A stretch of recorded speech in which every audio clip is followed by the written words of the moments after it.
Meeting of the Overview and Scrutiny Committee is being live streamed on the Council's YouTube channel. The recording of the meeting will remain online for 4 years.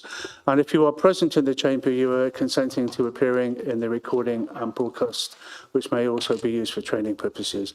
Before we enter the substantive part of the meeting, as members can see, we have two large items on this evening with lots to get through. And we have a visitor who wants to get the train back to London before the last train pulls out of the railway station. So we're trying to accommodate Peter Langley Smith, who's very welcome. We'll talk to you later. Okay, looking at my colleagues on my right, we have apologies from... So I haven't received any apologies directly, Chair, but I'm guessing that Councillor Bell has given apologies because we have Councillor Chambers substituting. I'm not aware of any apologies, Chair. Thank you. For absence, I'll take that as no. So go back to the agenda. So second item on the agenda is declarations of interest. Any declarations of interest that haven't been covered anywhere else to declare, please? No. Declaration of party whipping. Do any of the political parties here this evening have any party whipping they need to declare? Take that silence as a no. Okay, the minutes of the last meeting. Okay, if I sign those as a true record, please. Any amendments required? Councillor Pullen. Yeah, thank you, Chair. Regarding the airport, point 100.16, I asked about a recovery plan regarding reducing costs at the airport, but I also asked about increasing income at the airport as well, and the increasing income bit doesn't appear in the minutes, so if we could have that added as well, please. And the head of place, maybe this isn't for here, but I'm going to mention it anyway and I'll leave it to you. The head of place mentioned that issues around increasing income and reducing costs were down to the management board and the management team at the airport, and we should be asking those questions of them.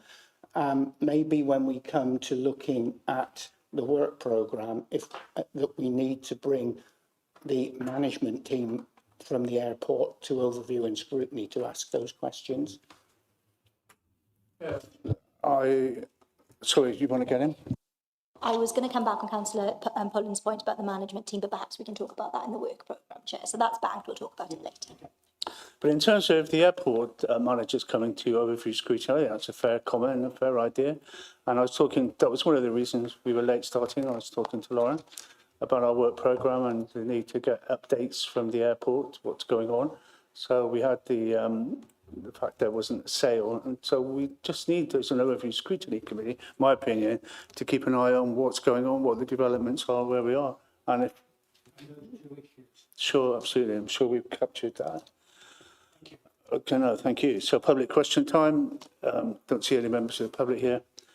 Petitions and deputations. Don't see any petitions and deputations in front of me. So then we go on to item 8. A slight switch around in the agenda order. So Mr. Langley Smith and the leader to report on the forum. Please, thanks.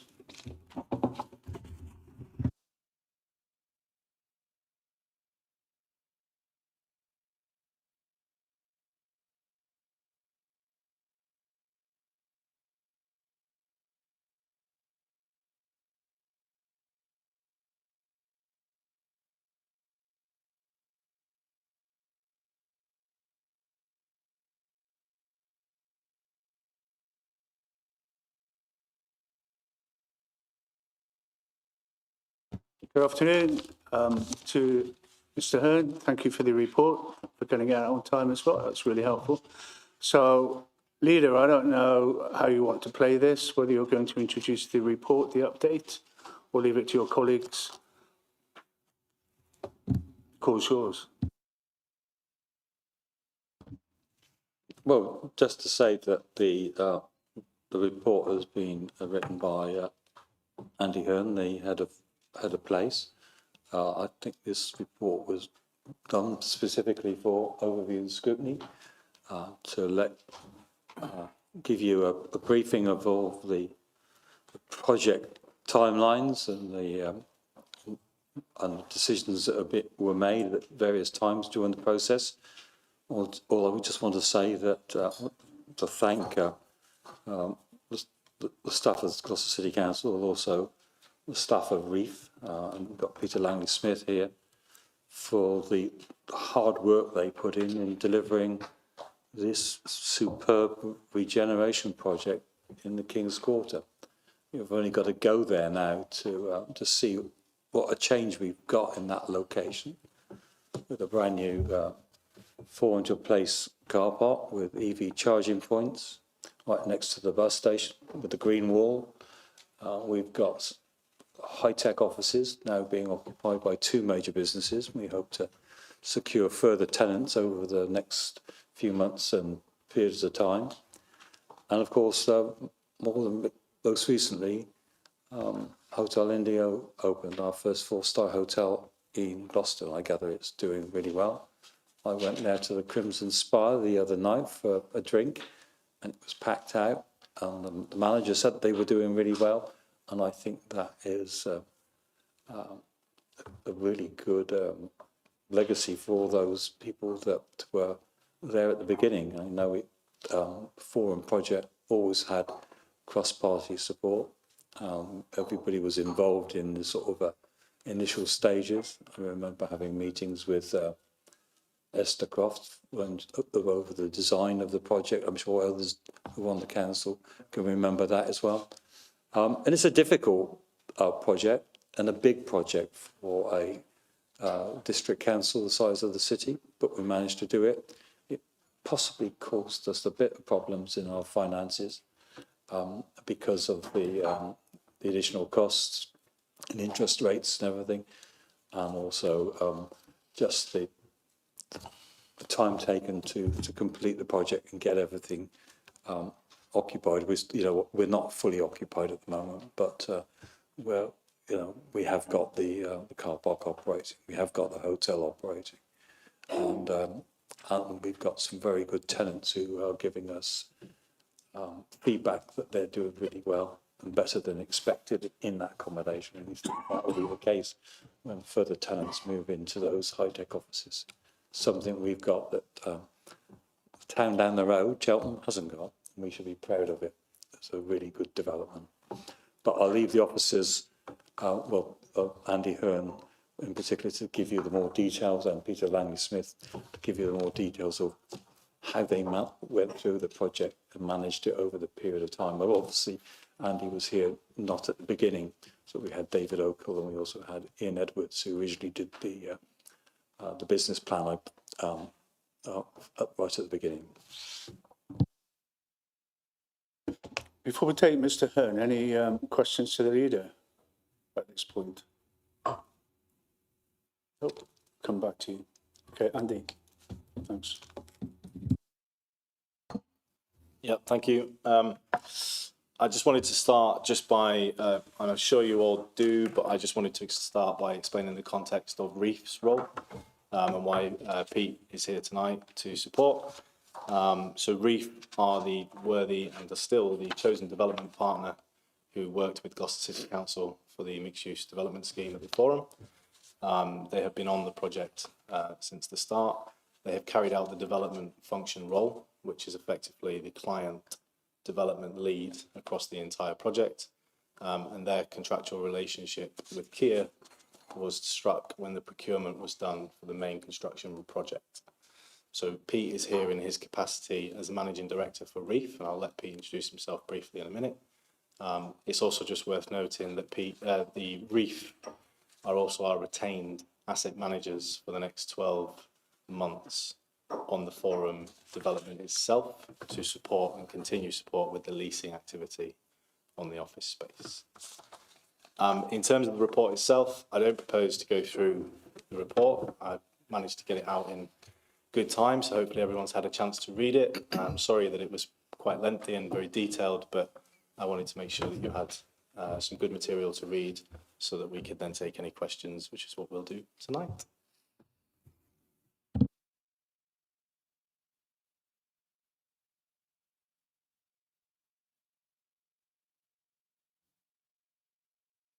No worries. Just good evening to everyone. Peter Langley-Smith, Managing Director of Reef and Partners. As the introductions have stated, we've been involved in this project since its inception, and I'm here to answer questions and assist in any queries you may have, which hopefully I'm able to do.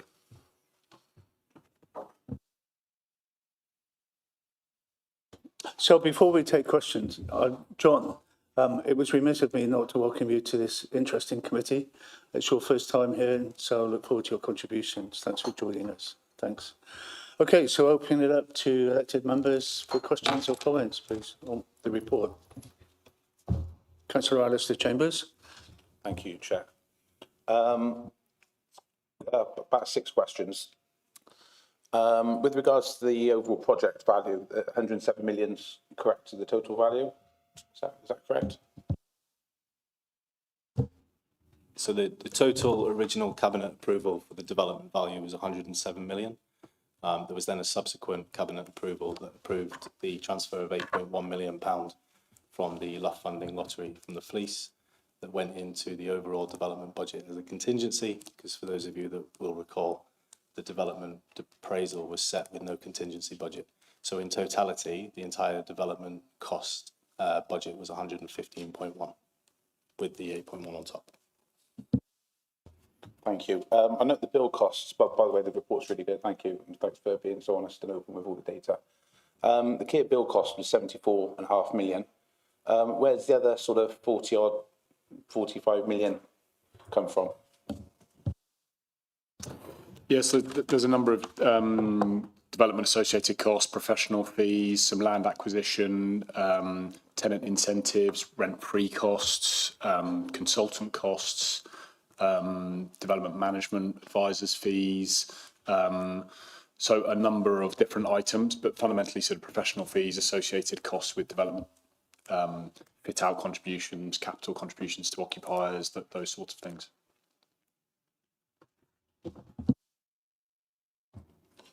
Thank you. I noticed that Reef, you advised a contingency of 7.5% on page 8. Do you know why the council decided not to take up the contingency?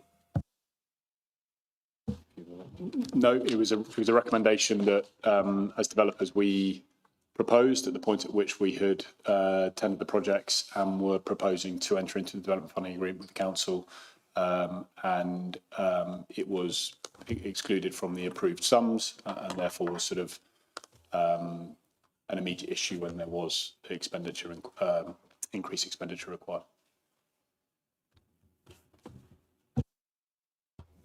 Thank you. I know the gas mains works was 7.3 million approximately, and a delay as well. With regards to that, I saw it went to adjudication and it was in the clients in our favour as such, predominantly. However, there's an increase in contract sum of 6.5%, 6.58%. What percentage increase is that on? Is that on the 115 million? Is that on the 107 million, or is it on the build cost of 73 million? It's on the initial build cost, the 73 million to Kia. That percentage is. Thank you. So if it's on the 73 million, that works out about 4.8, just over 4.8 million. What was those extras on? Because I know the contract was design and build, and obviously that should encompass all risk really, because the contractor's taken on the liability of the design and all the drawings. So how did it become that there was an increase in cost when that should be captured within the design and build contract? So you're right that the contract was a design and build contract with Kia. As with any build contract, there are expected throughout the period of the contract to be a number of, typically there might be variations that the client instructs, typically there might be claims that the contractor is entitled to make for time, for weather, for example, for unforeseen events. The total settlement sum that you're referring to was the final commercial settlement with Kia. which was trying to effectively wrap up all of the variations, all of the changes, all of the value engineering, all of the extensions into one final commercial settlement. And that was the commercial settlement that we reached. It is worth highlighting that the claim that Kier were proposing in terms of the final settlement figure was in multiples of in a magnitude of multiples to what we actually settled at. So whilst it was an increase, there are always a number of items that are effectively for debate, commercial debate with a contractor, and we still stand by the fact that it was a sound recommendation to settle at those levels. I noticed some text in the document that says about sharing pain, commercial pain with Kia. Surely, being council taxpayers' money, we shouldn't have to share any pain with the contractor. What was the meaning for that? So I think the reference to that was the fact that the alternative, if you like, was to not engage with Kier and try and reach commercial settlement. That would have taken the discussions out of our hands and would have placed it in the role of a third-party adjudicator, for example, which could have resulted in a far significant or a very different, potentially very significant number on the increase, on the risk, on the downside. And I think the comment is made in reference to the fact that it was a recommendation to actually settle at that figure as opposed to almost roll the dice in a third-party adjudication position. But I'm happy to look at that exact wording if that's not clear. Yes, thanks. So I'm Radley. Yep. Thank you, Chair. Very handy, actually, that I'm following on from Councillor Chambers, because one of my questions was regarding the gas pipe. Now, it's very useful, so you don't need to go over the discussion you've had of the gas pipe. But what I find intriguing is how did we know that it was that we didn't account for it, we weren't aware that it was there? And how do you normally, I know you put a spade in anything in Gloucester and you find ancient artefacts, but a gas pipe isn't an ancient artefact. It's man-made. It's relatively recent. How did we miss it?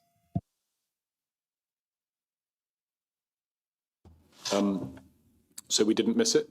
We undertook initial site surveys and investigations as best we could prior to commencement of the contract with Kier. The risk of then what was found in the ground sat with Kier under the contract. They were obligated to undertake their own surveys and investigations. And through that process, they found said gas main, which we weren't aware of. There was a risk it might have been in the location that we thought it was, but there was no certainty. And the principal sort of discussion or debate, if you like, or the disagreement with Kier was when that was found, i.e. identified, and the delay that could have been potentially mitigated had it been found earlier. So the entire premise of the dispute with Kier around the impact of the gas main was the fact that it potentially should have been found and identified earlier, and the risk to programme mitigated accordingly. That is quite a beautiful way of saying we thought it was there, we weren't sure, and then we found it. Well, so you're never certain what is in the ground until you start digging. You can look at all of the stats, you can look at all of the utilities, you can all of the records, you can do trial holes, bore holes on site, which we did. There is always a risk you hit some unforeseens. We intentionally, in the contract with Kier, obligated them to undertake surveys at an initial part, at a very early stage of the construction programme, which we felt if that had been executed in the manner and the time in which we felt it should have been, it would have mitigated any issue raised that had been born out of identifying or finding something like this gas main. It wouldn't have altered the gas main being there. That was always a risk, but the manner in which that risk could have been mitigated would have been different. Brilliant, thank you. It's very helpful because it informs the dispute that you had and how it influences your thinking. It was around the risk of that gas main and it not being discovered at the right time, which led to the dispute about whose risk failure, as it were, it was. So that's very, very helpful. Thank you. I have a question with regards to the contingency. And so very clearly the report says that there was not a contingency. It was not part of the original planning. Again, that's quite a risk. How was that flagged up to sort of say that this could be a potential problem? So throughout this entire process, prior to, during and post the development project, Reef have provided formal updates to the council. They've put forward formal recommendations and reports. And one of the points that Reef did highlight was that we felt development contingency would be a sensible thing to apply for in the initial approvals. For whatever reason, I wasn't part of those closed cabinets or those cabinet discussions. That wasn't that wasn't provided for. That wasn't allowed. Is that something that's known, though, that why that contingency wasn't put in place? Is that something that we know of? In all honesty, I wasn't here. I think there was a number of discussions around the total development value at that point, which was 107 million. I understand from reading reports that there was pressure around that number, and that trying to put a contingency in would have taken it well in excess. As you see in the report, you would normally be expecting 7 to 10%. That took it into excess of what was available in terms of borrowing, and so there was a risk taken around borrowing the development value at 107 million. Subsequently then, as the process went on, the recommendations from Reef continued to come in terms of the flagging of not having contingency, and that's why the decision was taken to transfer the 8.1 at the appropriate time, on the basis that that money was going to be lost anyway, because there was no credible plan for what that money was going to be used for, so MCHLG would have taken it back. So it was the right decision to transfer it, to use it as contingency. But yes, normally in any development costings, you would always have a contingency, and as to the reasons why, I don't know, because I wasn't here. Thank you very much. I'll save mine for when to be final round. Thank you, Chair. Thanks, Anne. Councillor Prum. Thank you, Chair. Can I ask a question around occupancy levels? Because the report clearly says, and I'm talking about office space here, talks about that we are currently 64.4% vacant and 35.5% let. And obviously the office space is where most of the void is at the minute. The rest, generally, it's heading in the right direction. I haven't got a problem with that. But the design and the concept of the forum, going back to initial thinking, was, of course, and I think I've got this right, pre-COVID, and certainly pre the working from home culture that we are now in. So I guess the amount of office space probably that we have in the city is more than we need, and linked to that is the amount of office space in the forum more than we need. As I said, given that we are now in, a working from home culture. When I go into the council offices in Eastgate Street, there are actually very, very few people there because a lot of people are working from home. So the question is it actually realistic that we can use the space that is allocated for office space as office space, or should we be looking at alternative use of that space given the culture that we're in now? Yeah, thanks, Terry. I'll let Pete come in a minute as the asset manager's working on this. But you're right, the market has shifted on office space, and that's not just regionally here, that's across the entire country. In particular places like the West End where office space is premium, even that struggled to get to a full return. I think the difference here, and actually some of the change in tack has already started to take place. So where Patch is now, and obviously Patch took 17,000 square feet, originally that wasn't the plan for that space. It was supposed to be alternative uses, bit of office, bit of gym. The rationale for bringing Patch in is that it offers that kind of flexible working experience for those who do want to work from home but need a short-term stay, etc., or smaller incubation SME businesses. That tack was done purposely to move with the market, and it's the same way that we're doing it now in terms of the office space that's sitting above. Yes, there are vacancies, but Gloucester doesn't have, up until now, Gloucester's not had premium office space. The forum is premium office space, but it's at Gloucester rents. So actually, if you are an aspiring business in the geography of this region and you want great office space in a great location, then the forum is exactly where you can be at a price that you can afford to be in there. And we've seen that in a lot of the discussions we've had coming forward. Fast Host, prime example of that, taking the whole of the first one. Patch now taking that. Ethical Addictions taking the coffee area. And we're in heads of terms with one other operator at the minute. So I suppose before Pete comes in, my answer to you is, yes, I do think with the next 18 months is going to be really interesting for the office market on a whole. But I do think the strategy for the forum is still the right one, and I do think we will be able to get it there. I don't think we need to start looking at alternative uses for that space just yet. And even if we did, I think it would be more along the lines of what Patch are doing as opposed to anything, drastically away from office space. But I'll let Pete. Yeah, thanks, Andy. I think obviously every single market and geography is very, has its different nuances in terms of supply, demand, rental levels, expectation, etc. What I would say as a theme we are seeing across the market is, and in response to, you could call it COVID, you could call it work from home, but the sort of the change in working habits, it is what it is a desire to attract the very best talent, and talent is what drives a business. And in order to attract the best talent, the recurring theme we hear from occupiers, corporate occupiers, is that you need to be in the very best places. You need to get these people into work in the very best places, and you have to attract them and give them a reason to come to you. So in that sense, I have every confidence that what we've delivered in the forum is exactly on point for where the corporate demand will come from and where people will want to relocate.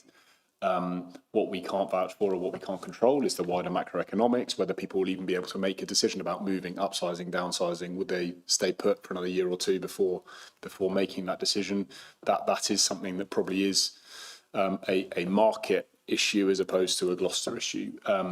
But I do believe in the conversations we've had with a number of occupiers, they are saying if they want the best people, they need to be in the best buildings. And I wholeheartedly believe that what we deliver in the forum allows and enables that to be realised. More related to that, because you've touched into my next area really, but I guess the answer to the question is, let's see where we are in a year's time and see that that vacancy rate is reduced and the occupancy has gone up. So and you talked about best talent and best places. So what I'm interested in is, what is it from a marketing point of view sets Gloucester and the forum apart from anywhere else in, let's just say, the southwest now? So, I mean, we're talking about Swindon, Bristol, Cardiff, maybe going as far as Exeter. I don't know. What's the USP in Gloucester that you are using to attract people to the forum as opposed to those other places? So we refer repeatedly to the quality of the place. We talk about the real estate and the quality of the environment and the fact that these buildings are absolutely market leading in terms of what they provide, whether that's from a flexibility, adaptability, sustainability perspective. This is where corporately you should be aligning yourselves to a building of this quality. So we focus on the real estate. And then when you widen that and say, but why Gloucester rather than, or why the forum in Gloucester as opposed to in Bristol or Swindon or Exeter or where have you? Again, it's that there is an element around affordability in the sense that you are able to attract staff and not pay the rents that would be demanded in a Bristol or a comparable market. That perversely is quite a challenging marketing spin in the sense that you don't want to sort of make yourselves or advertise yourself as a cheap alternative, but there is definitely there's some truth in that, and also an element of being able to explain that to occupiers when you're with them and their advisors. We talk about the very young, dynamic population of Gloucester. We talk about Gloucester College. We talk about the very sort of vibrant cyber and tech community, which is highly relevant. And again, we're getting some traction, not necessarily in terms of direct conversation, but a lot of engagement from stakeholders, community groups within those spaces, and Patch have really amplified that as well on our behalf, along with Fast Host. But yeah, we think it's important to talk about the quality of the real estate and the fact that to attract the best talent, and there is talent in this geography that is highly relevant to those sectors. Thank you. And just one ever so quick. That's fine. Okay, because I was reading this morning, well, it's in the press recently, about Silicon Valley, about the development in Cheltenham. And obviously, because permission has now been given to build that, what impact or effect do you think that is likely to have on the forum, particularly as we know that we're looking at cybersecurity, we're looking at AI, we're looking at secure comms, secure communications. Is that something that with the development of Silicon Valley, the forum et al. Can complement, or do you see that as well, for want of a better term, being competitive? Where does that all knit together? Because that aspect, that sector, I believe, is incredibly crucial in the way forward. Yeah, it's a good point, Terry. I think the reality is that the region as a whole has got a real opportunity to capitalize on not just cyber and not just, with respect to Golden Valley, but not just the brand of GCHQ. We've got a lot of economic drivers in the southwest, and we've got a lot of economic opportunity in Gloucestershire as a whole, and therefore the forum working directly in line with future developments like Golden Valley and others that will come forward. Naturally there will be small competition because ultimately you're still priming for office space, but the reality is that with the level of inward investment coming in purely because of those diverse sectors, there's going to be a need, as Pete says, for this quality office space, and therefore you would confidently hope that actually the forum is a platform, maybe not for the larger ones straight away, but certainly for the smaller businesses who want a footprint in Gloucestershire, and actually Gloucester's the place to be, and that's exactly what we've seen with some of them coming in. So, I think there will be a healthy natural competition between it all, but I think as the sector continues to move and the demand continues to grow, you're going to need more of this type of quality office space anyway. I don't think the forum will be enough in 5-10 years' time. There'll have to be other developments across the region. And I may just add, if I may, Andy, if you look at Patch, who've already, they've had a very sort of open door policy, which I think is a remarkably positive thing for the city. But specific to that sort of sectorial question, they've already got a membership which is very entwined into cyber tech and that community. So you could argue that incubation is already happening. That growth will therefore geographically be associated with Gloucester, and whilst it might not be immediately visible because they haven't translated from 2-3 desks into a 2,000-3,000 square foot requirement, exactly, there is a real hope that actually, when you've got your staff, when you've got your habits, when you've got your community, this is the place you'll stay. So healthy competition is better for the region.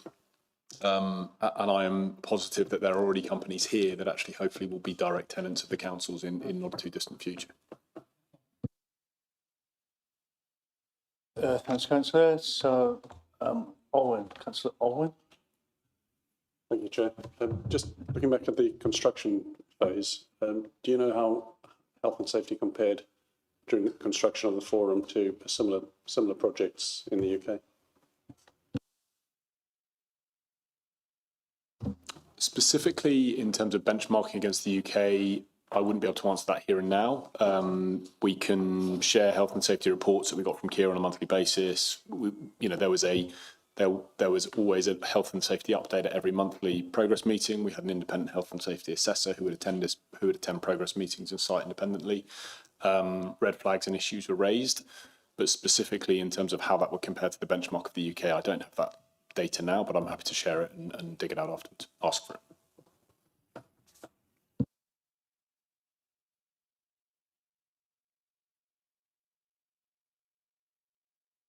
I've got a question about the car park. Are people using it? What is the uptake of car parking at the forum like? In short, probably less than we'd like is the candid answer. I think there are a handful of issues, some which we can control, some which we can't. If I talk about the ones we can control, because that's probably a positive place to start, the access from the main road, sort of where you turn left up to King's Walk by habit and you turn right over the shared surface, is probably designed too favourably for pedestrians. So it feels like it doesn't feel like a shared access, so people are reluctant to drive over that space. We're looking at either road markings or even changing what that physical experience is like to encourage more cars to feel comfortable doing so. We have approval from highways, county highways, to put in more signage from the outside of the city all the way into the city. That should help direct people. We have additional signage within the car park, because there was some observations earlier that even when you get in the car park, actually knowing how to exit the car park isn't that straightforward. And I know you laugh, but when you've designed these things and you lived in them when they're being built, you have habits, you know them, but actually if the layman doesn't know, then we need to correct that quickly.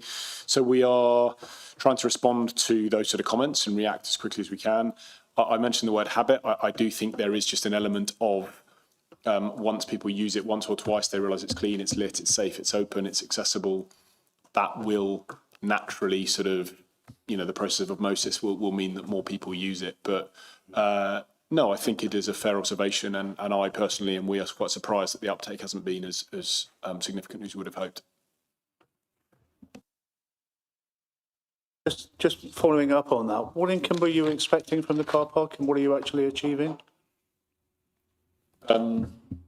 We've had figures from up to the end of January, and we're waiting for the updated next quarterly figures. And to the end of January, it was only open for 4 weeks, so they're not representative of what we would hope. So I'm hopeful in the next few weeks we'll be able to share what the 3-month figures are, and then we can compare what the original forecasts were, which weren't detailed in this report, where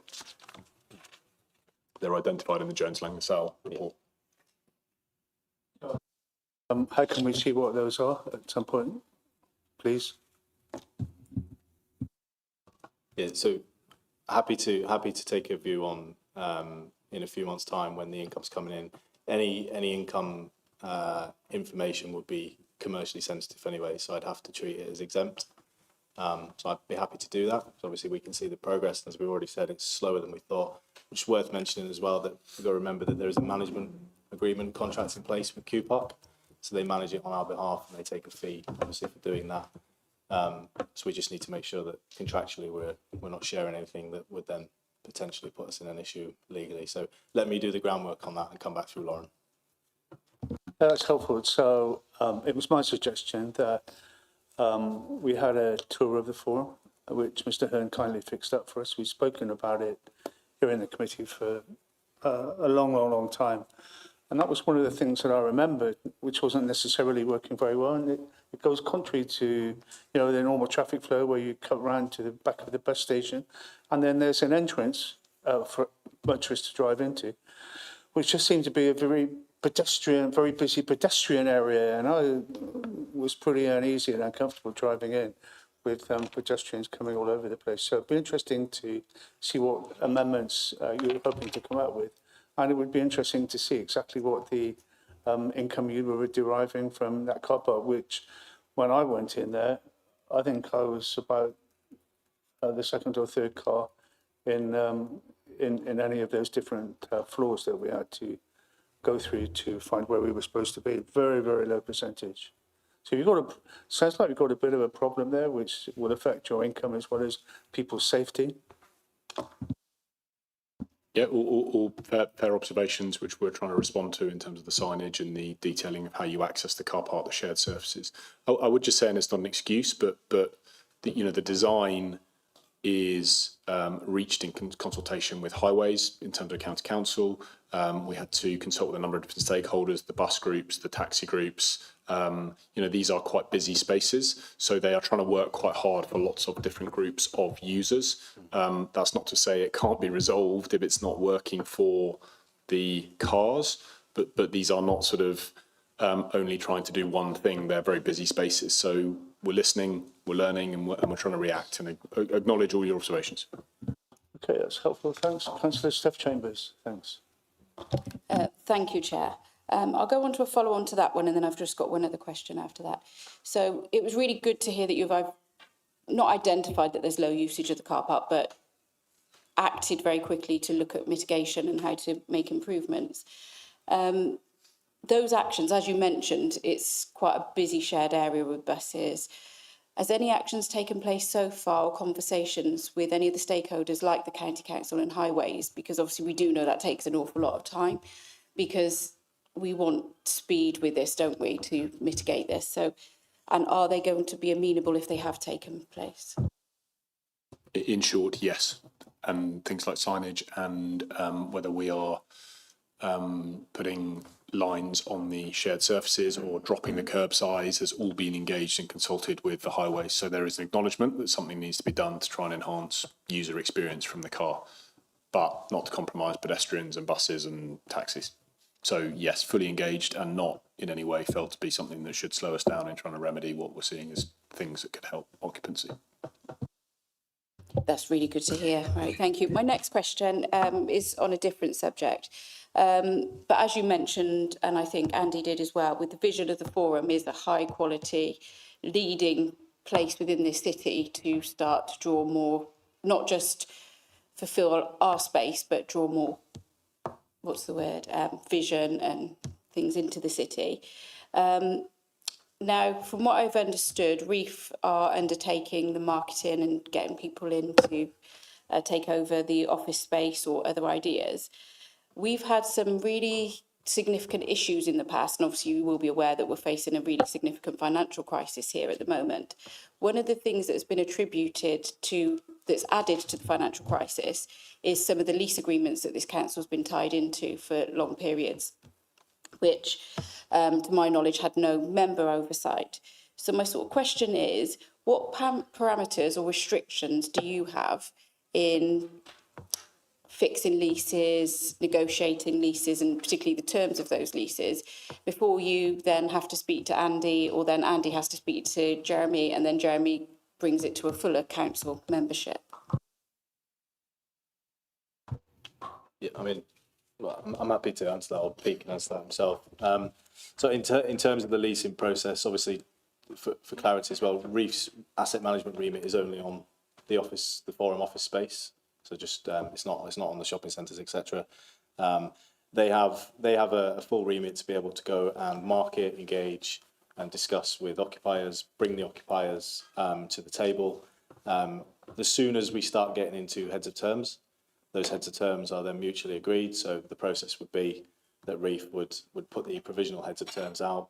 They would have some kind of discussions with us in our regular asset management meetings.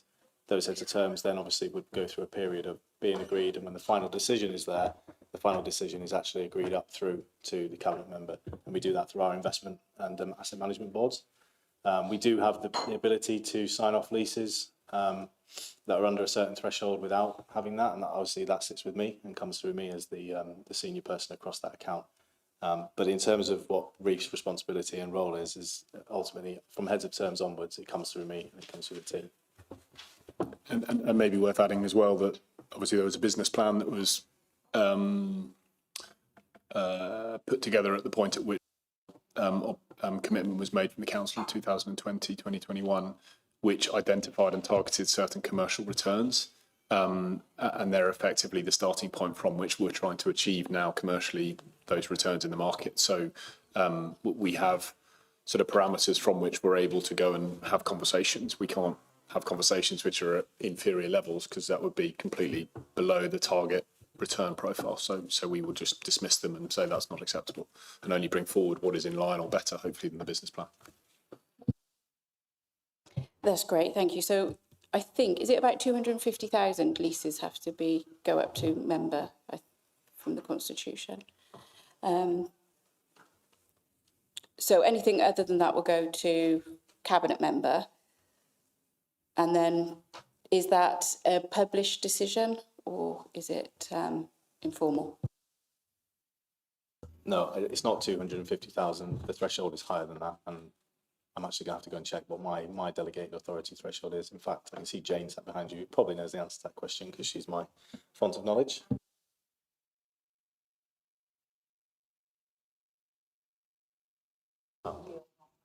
Yeah, so up to 2.5 million total deal. I mean, to be honest with you, for best practice anyway, we would share the details of these transactions internally. We would take it through the investment board anyway to get a general view, and we still operate within the parameters of: is it still best fit? Is it right for the business plan? Is that the target that we're attracting? So on and so forth. And sorry, just again from a practical point of view, so Andy and I speak frequently, but we have formal meetings every 2 weeks with the agents. We go through interest schedules. So nothing that even gets to the stage of heads of terms is a surprise to Andy. Andy will be alive to who we're talking to, what level we're talking at, what the opportunity is, how they align with who else is in the forum.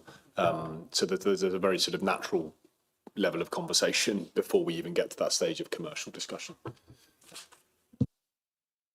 Thank you. That's all really helpful. Thank you, Chair. I just wanted to ask some questions about the hotel and the occupancy rate of the hotel, given that we were understood that it should have been open for Cheltenham races and that didn't happen in the end. Do you have any figures on that yet, as to how many rooms they're booking out every night? Yeah, so you're absolutely right. It was scheduled to open for Cheltenham Race Week. I think I've said before, they had water heater issues. Without boring you with the technical detail, effectively all hotels, the room temperature for the water coming out has to be 60 degrees to mitigate any potential risk of any bacteria such and so forth. They couldn't get that. It was an engineering issue. I have to say the engineers did galvanise really quickly and get around the problem, but just couldn't make it in time for race week. In terms of actual figures on the hotel, we haven't had the formal report yet, but what we have had is anecdotal feedback from very senior people within IHG and the general manager.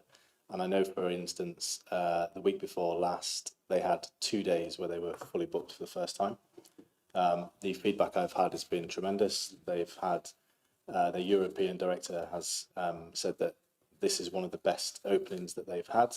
They're very, very much committed to Gloucester, and they see this store as a really, really successful opening from start to finish. So we've taken a lot of comfort in that, in the sense that they are trading very well. And if you go in there, you'll see it's always busy. It's not quiet. I've been in there all the time. But we also have the management team, and we'll start getting regular reports soon. So I'm sure we'll get occupancy figures. Yeah. And on top of that, if you go on booking.com, I haven't done it for a few days, but the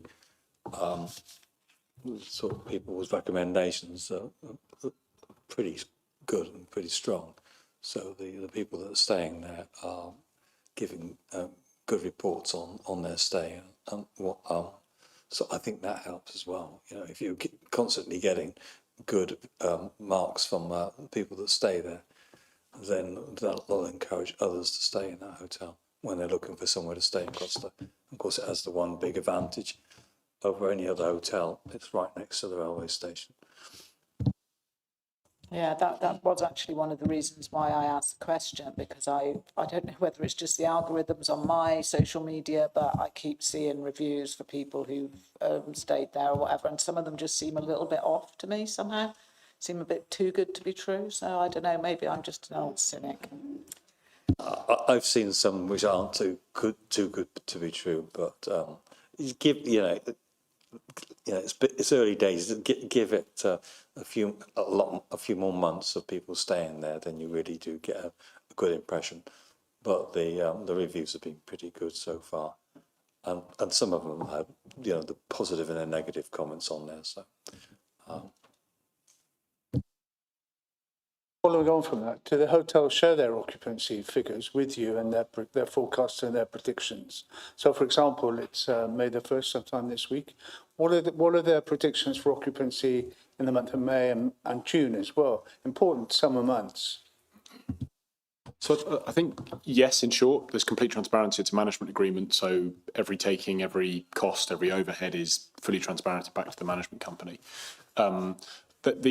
But what I will say from experience is that the absolute priority for the team will be to open in a manner that is sort of demonstrating credibility. So all of the comments that have been made around it sort of opening well and building trust are really important.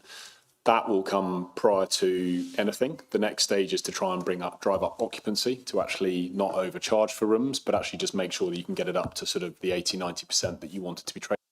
Again, to challenge the team, but also to create natural market tension. And only then can they look at trying to enhance room rates for specific forward-looking events, whether that's events in the city, whether it's events locally.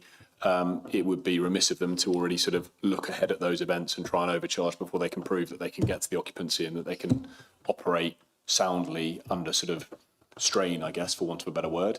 But I can assure you, the team, the manager, them corporately, in terms of IHG corporately, will be fully aligned to all of these local events, all of the things that are happening regionally, and making sure in a very dynamic pricing model that they're aligned to sort of the demand that should be coming through. Yeah, I'm not sure I detected any answer to my question there, so I'll try again. Are you able to tell us, or do they share with you what their anticipated occupancy rates will be, for example, in May and June, so that you compare that when we get into July? Say, well, okay, that was really good. They exceeded them in those 2 months. At the moment, we're just all hoping for the best on a wing and a prayer. And I'm just hoping that you can give us some sort of indication of what assurances you get from them and how you compare them with the actual. I'll stop there. Yeah, I mean, Andrew, there's no wing and a prayer about IHG. They're a formidable brand, huge company. They've done a lot of research before even taking the deal to come and be the management company for Hotel Indigo. Yes, in short, yes, we will get accounts because we have to. We have the management agreement. We own the building, so we'll need to see what's happening. We haven't had it yet because we haven't even been open for a full quarter, and it would be unrealistic to ask them to be giving us on a monthly basis. So, but yes, we will get. We don't know what the occupancy levels are right now. I've had indicative numbers from them around where their future occupancy is over the summer, which have all been really positive. But obviously, to get a full report from them, it would have to be done through the formal process, and we'll get the quarterly reports. But yes, in short, we will get those numbers. Okay, and, just to be very clear, I ask as obviously the chair of this committee, but I also ask as a member of the cabinet at the time that took the decision to invest in this venture. And supported it 100%. Jeremy said at the beginning, Lisa said at the beginning that all parties supported it, and that's absolutely the case. So please don't go back to London thinking that because we ask you some difficult questions, maybe, or challenging questions, that we are not supportive of the project, because we certainly absolutely are. And it's not a political issue, it's just trying to understand what's going on. And Andrew's report was really good. It's the first time we've seen such a lot of information. Some of it went over my head. It's very technical, and you wouldn't be surprised by that. But I think it was good that we had that information for the first time.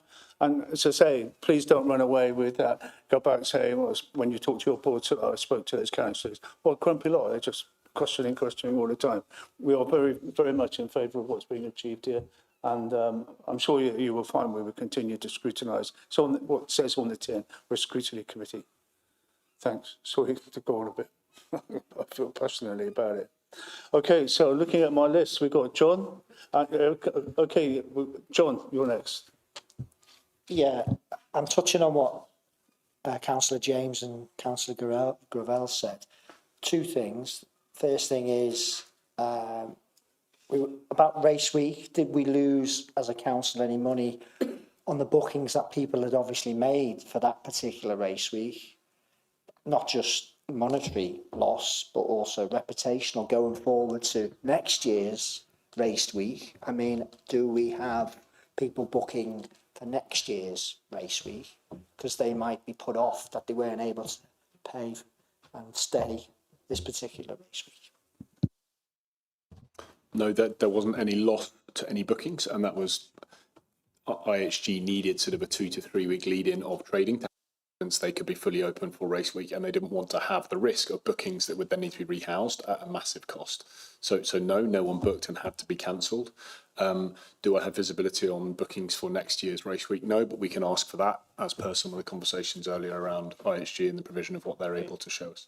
Yeah, just they had allowed bookings, but what they've done is not taken any payment, purely for that reason, because they needed to manage the risk factor in. So their intention was to get open for race week. They had been managing the booking process, but they hadn't taken any money. And obviously, when they hit the issues that they hit, they were able to relay that, and naturally there would have been some small disappointment to those, and I'm sure they managed to get other places. Anecdotally, I have had feedback to say that actually there is already requests coming through for next year, so I'm sure that that's not an issue. But going back to Councillor Gravell's point, that's the kind of questions we'll be asking them in the quarterly reporting, just to make sure that we know where they are on schedule. Naturally, it was disappointing they didn't go open for race week. We were all, I was about to make a pun then, but I'm not going to, but we were all going for that, but we didn't get there. So, you know, unfortunately, these things happen in major developments. Thank you. So it's Angela, then Steph. Angela Condor. Yep. Thank you, Chair. This question's only just come into my head. I haven't done any research. I don't park in the city centre because I live so close, I walk in.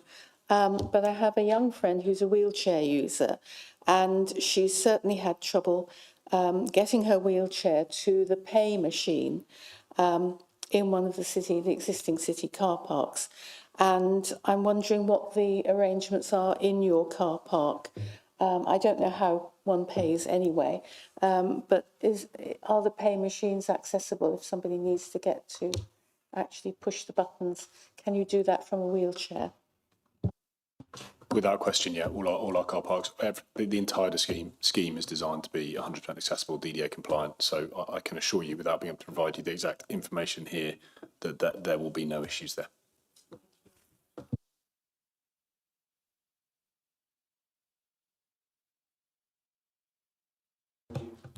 Thank you, Chair. It was just to follow on from John's question. You said there was no sort of loss from the races, but when we were sat in overview and scrutiny a few months ago, you said it was fully booked for the race week. So ultimately, there has been an ultimate loss for not being able to take in that income. Were there any penalties? Who was held responsible, or is that just a loss to IHG?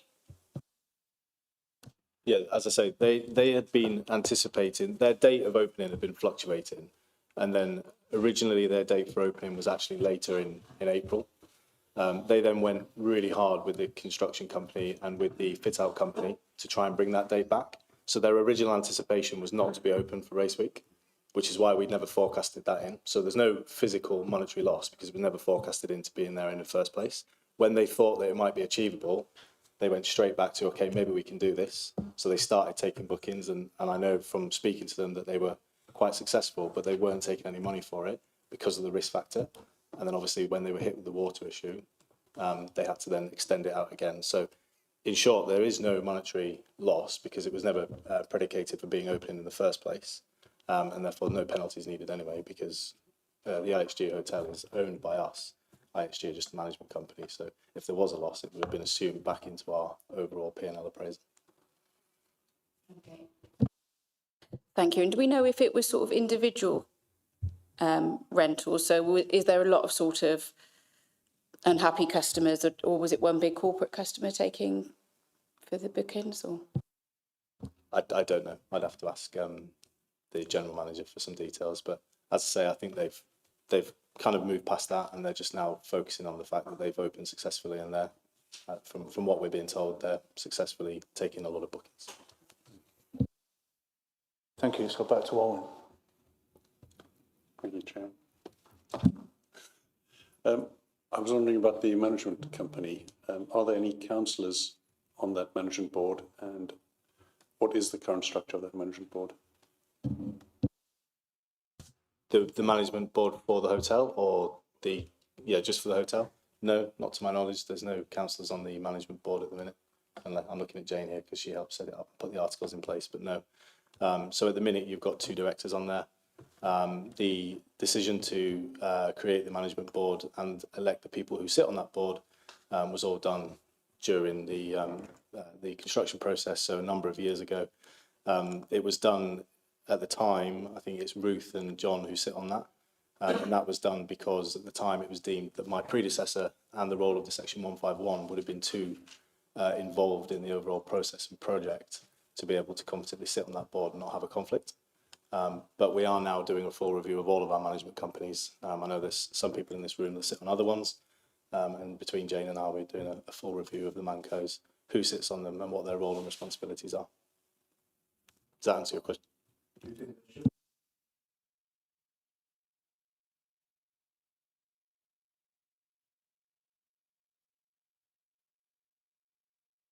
Through me to the rest of the committee, to you.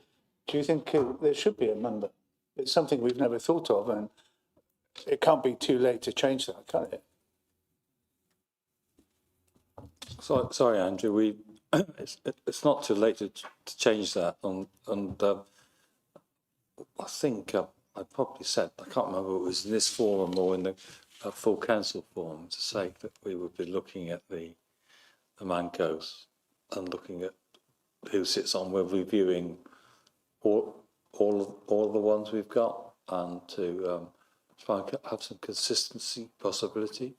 I mean, but sitting on a board can be incredibly time consuming, particularly for an elected member, particularly if they haven't got the business skills. But in the end, we know there's a review being carried out. There'll be a report back at some point in the future about what we do with not only this one, but the King Square one, the one that Steph and me sit on, the GDECA one. So they'll all be looked at with some opportunity for us to change things if we need to. We could look at it. There's no reason why we couldn't look at it. There's no reason at all, is there? Well, I'm saying we're looking at it, and Andy's doing the review with Jane. So we'll get a report back at some point about how because it's not only putting people there, but it's putting people there that got the time but not necessarily got the skill to do the work. So how often these boards meet and the level of commitment that's required, or the level of skill that's required, just to make sure that we're doing the right thing for the city council. And for the board and for these companies that we've got representation on. Okay, but so it's being looked at, but there's no answer to you this evening because it's being looked at. Okay, that's fine. Thank you, Steph Chambers. Thank you, Chair. I would like to thank Alwyn for bringing that up, because I think it really is a really important point, because these are council owned, solely owned. And if you read the Code of Practice on Good Governance for Statutory Officers by Solis and Sipfer, it clearly states that the 3 statutory officers of any authority must not hold directorships on authority-owned companies. So to me, there's already a conflict here on this company. And I think to have no member oversight, despite the fact that it is onerous, and I can vouch for that, and it can be time consuming, you do need skills, you also need democratic accountability. And I think that is missing from this. So I would like to probably say, although it is being looked at, as we have raised it today, we should make some sort of recommendation that this one is urgently looked at because there is a conflict already sitting there. Yeah, I mean, just to be clear, as has already been said, I am looking at it. I'm looking at all the Mancos. You would have received an email from me, Steph, recently about your role on the KQ Manco. So I'm looking at all of them. The code of practice, yes, it's useful, and where possible, we should always try and align with code of practice. It's not statutory, might add, but it is a code of practice. The appointments to the management company for the hotel predicated that anyway, because I think that code of practice is 2024 from memory. So the decision to put all of that in place was done before 2024. But you're absolutely right. If we've got the opportunity to align with code of practice where we can, we should do it, which is what I'm now doing, looking at all of them with Jane and with the team. How do we get consistency? How do we get the right people on those boards so that we've got the right skill set, back to the point there, so that we can actually have a good, sustainable board that makes the right decisions for the assets and for the people that use them. Okay, can I just be clear, either you or the leader, where it's coming back to and when, please? Well, it's a piece of work that I'm doing amongst a lot of other things that I'm doing. I didn't quite catch that. It's a piece of work that I'm doing amongst a lot of other work that I'm doing at the minute. But in terms of it coming through, I'll be putting a report in. It doesn't need to be a cabinet report. It's just a recommendation around what my findings are and how the Mancos are set up. So I don't think there'll be a need for a formal report, but I'll be pulling that piece of work together. No, okay, but you'll pick up the points that Steph Chambers and Alwyn made in terms of the committee supporting it, wanting to look at it. So are you able to give us a rough indication when that might come back to us so we can keep an eye on it? Not right now, Andrew. I need to look at my workload as well, but I will look at it. I am looking at it, but in terms of the definitive date for that being done, I can't say right now. There's a lot going on. So, yeah, okay. So, Owen, just looking around the room when you were speaking, there seemed to be a lot of nodding of heads. So I think you've hit on a good spot. Okay, so back to Anne Radcliffe. Thank you, Chair. That's all right. I answer to most things, but thank you, Chair.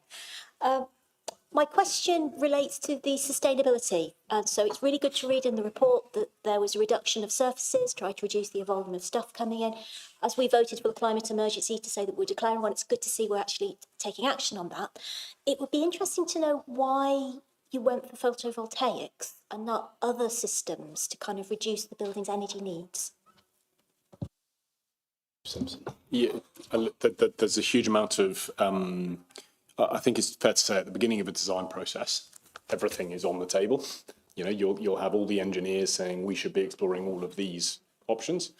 You'll have designers, you'll have planners, you'll have, you know, the constraint, if you like, which is practically we've got this much roof space or we've got this much volume or this much projected usage, etc.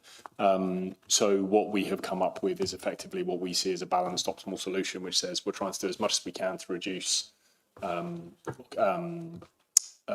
through the occupancy, and that will be the reason it would have been assessed. The engineers would have done an assessment as to why that was the best proposed solution. Brilliant. Thank you very much.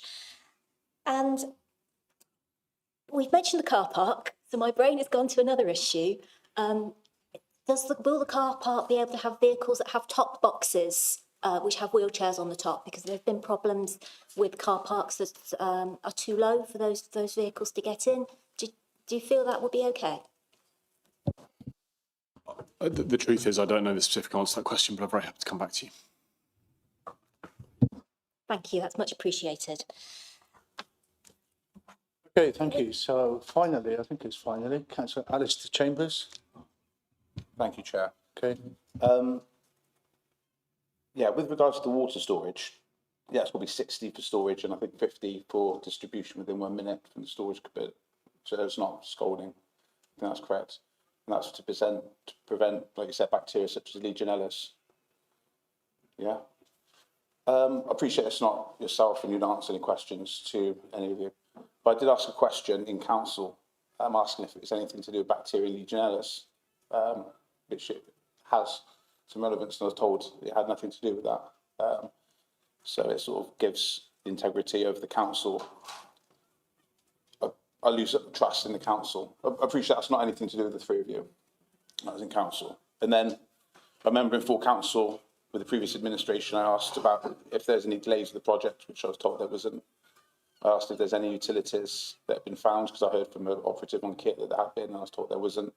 And asked if there's any overrun with the budget, and I was told there wasn't. So it's really hard to sort of trust this council when we're fed information that comes out a year, 2 years later, to be found that the questions asked were true, but the answers given were false. And it's quite disheartening, because you don't know what you're being told at the time is actually true. My final request, if it's okay, is from the 115.1 million minus the contractor's costs, is there a way of having a breakdown of how that 41 million is made up to be circulated? I appreciate it might be exempt, just to get an understanding of costs, because that's quite a substantial amount. That's what 3/4 of the build cost gone on consultancy fees, purchasing and whatnot. I think it'd be quite interesting for the scrutiny group here to see where that 41 million pounds has gone exactly. Thank you.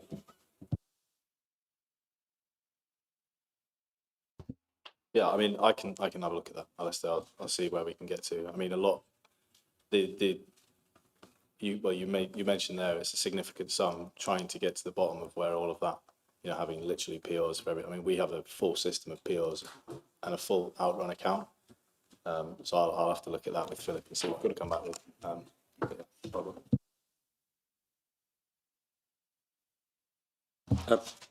Andrew, just to respond to Alistair's point, if I remember his question right, the question was there a problem with Legionella in the hotel? And this was just about opening the hotel. I said there was no problem with that. Well, there was no problem. There was never a problem the issue was that before the hotel opened, there was a need to resolve the plumbing issue with making sure that the temperatures were set at the legally required level, and that was the point. And the risk of answering Alistair's question, to go into that level, was the risk of damaging the reputation of a hotel that did not have it, and never had that problem. The issue that they had was setting up the heating system to meet the standards that were required, as Alistair said, at the 60%, 60 degrees and the 50 degrees. So that was the issue. And that was probably a poorly phrased question. Possibly the answer wasn't exactly what Alistair wanted, but there was no evasion there. The truth was that there has never been any problem such as that. Yeah, I mean, just for clarity, I don't remember that. Sorry, council, there's a lot gets said, and we kind of sit over there. So, but I just to be really clear, the issue that they had, the engineering issue, is preventative. So it's not that there was a problem and they solved it and they fixed it and it was Legionella. It's a problem with the engineering was in tow. If they didn't solve that problem, then there could have been an increased risk to something going wrong. So it was preventative, but they just weren't willing to open with that kind of risk. So I just wanted to be really clear. Hopefully that's... Okay, thank you. Thank you. So looking around the room, I don't see any other hands going up. Any more questions? Sorry. Anne, okay, that always gets people to put their hands up. Anne, over to you. I paused and you moved on. No, That's my fault. no, don't worry. This might not be quite the right place for the question, but as we're operating the hotel, are there any plans in terms of learning and skills and bringing on employability skills of our own people within the city? 100%. I think you've already seen that IHG have recruited locally and have a firm ambition to sort of root themselves in the city. And the fact that the council own and manage that through an operating arrangement with IHG means that those things can be suggested, proposed and need to be listened to and taken on board by IHG. So it's not a lease where they can listen and say, thanks very much, but no, thank you. You've got the ability to actually make those representations and see that they're actioned. So yes. Thank you very much. Okay, is that the last word? Anybody else want to comment? No, I don't think so. So thank you, gentlemen, for turning up. Thank you for your courtesy. And we've got a long list of the follow-up actions, which we'll circulate. Thank you.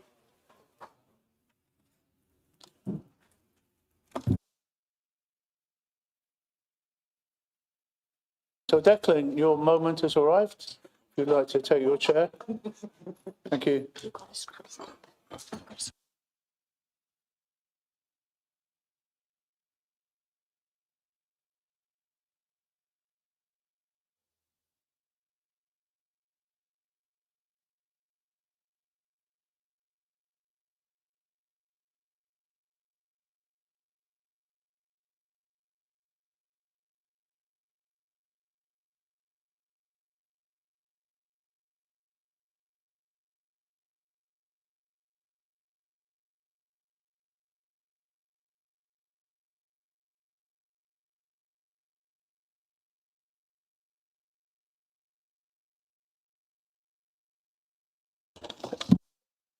Okay, Jane and Declan, welcome. Thank you for sitting there very patiently.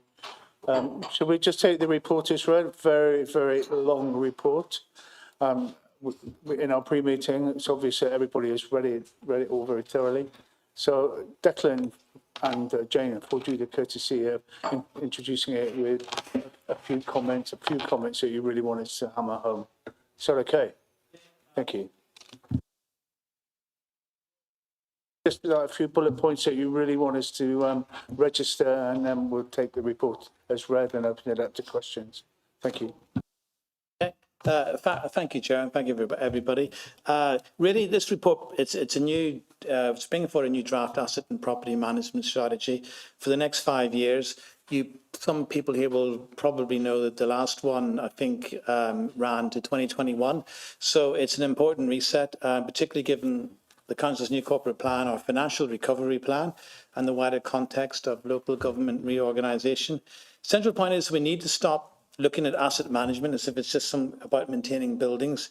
We need to look at why we hold each asset, what purpose it serves, whether it supports our priorities, and whether it represents value, be that financial or social or environmental. Its aim is to move us away from a reactive approach to property management towards a more planned, evidence-based and strategic approach.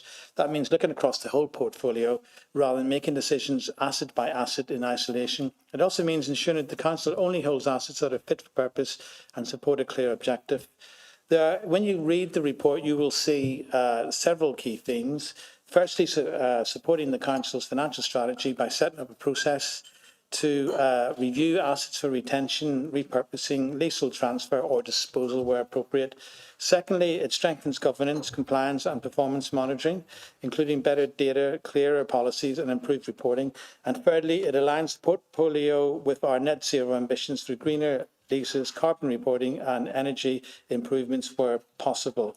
Strategy also covers key operational areas, car parking, corporate health and safety, compliance monitoring, and future management of key regeneration and investment assets and how the previous investment strategy has ended. So finally, what I'm keen for us to do is to use this as an opportunity to focus on making better decisions based on actual evidence, while ensuring we protect assets that are of community value, at the same time maximising income where appropriate and ensuring the state supports both service delivery and the council's financial recovery. So just moving forward, what we want the strategy to do is create a framework that gives us a proper disciplined approach, good governance and long-term thinking about the council's land and property assets. So they work harder for residents, support our recovery and leave the council in a stronger position moving forward. So we just want to professionalise it and bring in proper structures so that we're not so reactive in the future and we really need to manage these better. So that's basically it. Thank you, Chair.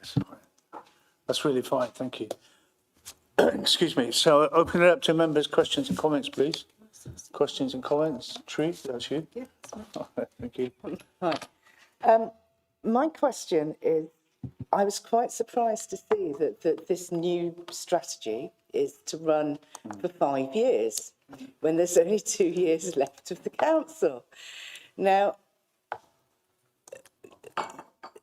there's a couple of streams to this. Firstly, why is that? And secondly, is the way that we're going to be working with this in line with other councils in Gloucestershire, so that when we do get to the point where we have whatever merge into whatever unitary, it's not effectively obsolete, all the work that we've done, because otherwise this is going to be a whole lot of money and a whole lot of time on something that really doesn't mean very much.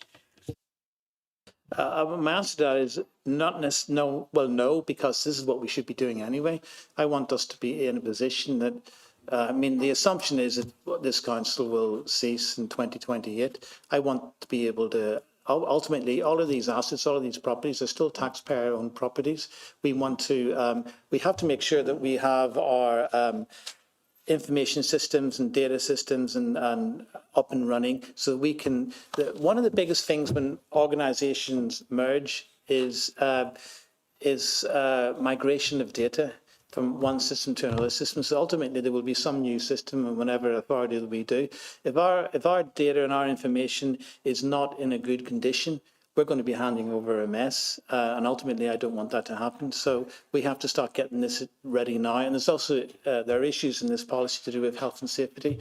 And also we have our EFS requirements and obligations to carry out as well. So we must make sure we've got a proper process in place for that, to make sure that there's proper accountability and that we get value for money and any assets ultimately we decide to dispose of. So irrespective of whether or not we've got local government reorganisation or not, we still need to be doing this. Wrong button. But why 5 years, not 2 years or 3 years, so you've got a year's overlap?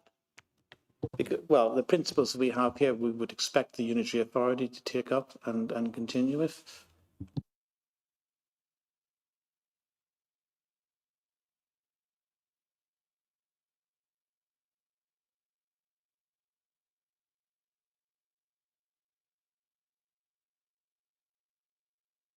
Thank you, Chair. A couple of questions. At the very top of the report on 2.2.2, it says policies identified and listed are approved as titles and can be brought forward as procedures and policies. Lovely, thank you for that. And then it refers to page 48 of some headings. So we talk about policies and procedures and we talk about headings.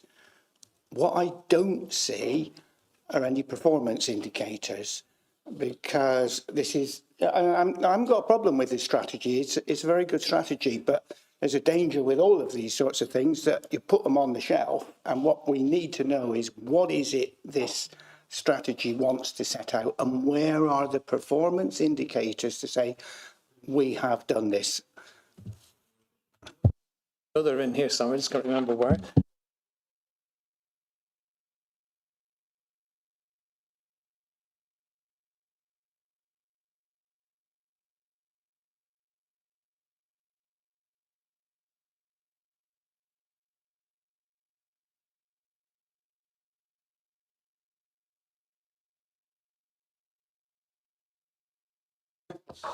Are you referring to where we've got the appendices with the list of policy documents and how we can KPI against that?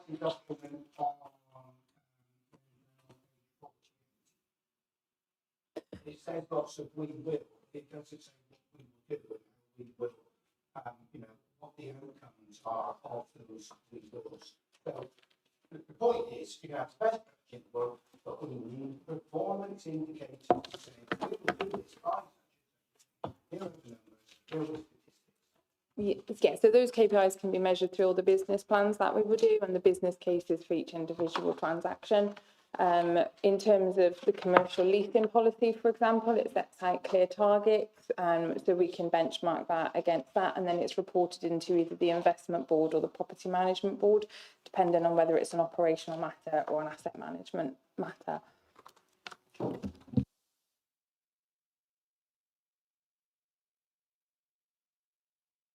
Thank you. So, we've got an issue across this council with capacity and capability of staff. Let's be honest, we've seen it in the finance team. We know that we've got issues in the housing team.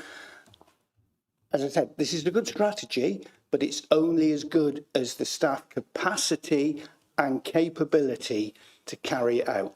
Bluntly, have you got enough staff to deliver this?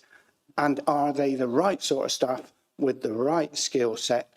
Or are you going to have to bring in new or fresh staff to do that? What's the situation? So whilst going through the creation of the strategy, we have identified where there are vacancies, we'll call them, and there are some out for recruitment at the moment. For things like valuation, I will pick because of the way the RICS set out its procedures. Whilst we have a huge portfolio that we have to value every year, we can't do those in-house because the RICS say we can't. So we have identified where we would need some specialist help, and then working with our procurement teams, how we would procure those services for the right times. So we have identified where those gaps are. And like I say, we are going through a recruitment process at the moment to make sure we have the right skills. And we've also started to keep a training log of all CPD so that we can target the CPD in the areas that we need it for what's coming ahead. That's the whole point of the strategy, is to set the tone so that we can make sure we're prepared rather than reacting. Okay. So we've got to recruit some fresh new people. And I assume that is within budget, a cabinet member for finance. It was in the budget, yes. Okay, thanks, Declan. So Steph Chambers, Councillor Steph Chambers. Thank you. Thank you, Chair. I'll just start with this one. What makes this a sole cabinet decision rather than part of the policy framework and coming to full council? Because it seems to me it should be a full council. I can double check, but my understanding is as this is the operational strategy, it's a cabinet decision. The investment strategy is council decision, and the investment strategy comes from this operational strategy. So there will be more coming through, and the individual policies and procedures would also come through. But this does specifically deal with some delegations, doesn't it? Changes some delegations and who has the delegated authority, which is decision making, which isn't necessarily operational. That should be, in my mind, that would be a policy. I'm happy to address the wording, but the intention is that it gives delegated authority for us to continue to operationally do the work, and then individual decisions would come through to the various suitable channels. So we wouldn't necessarily dispose of an asset because we've got delegated authority for the asset management strategy. It would still come through those channels separately. Yeah, that's just a really important thing that I want to confirm. So this does not change any of the delegations to decision makings for disposing of any assets whatsoever. That's just what I want to make clear. Okay. Yeah, that's brilliant. Thank you.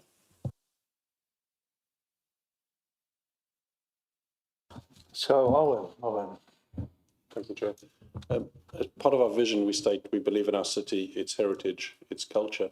Looking at heritage, in Gloucester, there are quite a few old buildings that are very difficult to utilise in a modern way.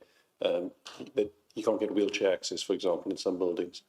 Yet, those old buildings are the reason that some people come to the city to see them. And so, how are we protecting those old buildings while still utilising the space and getting as much value out of those buildings as possible? That would be on a case-by-case basis for building. We've had some studies done around accessibility generally, but it will depend on what the use is for that building.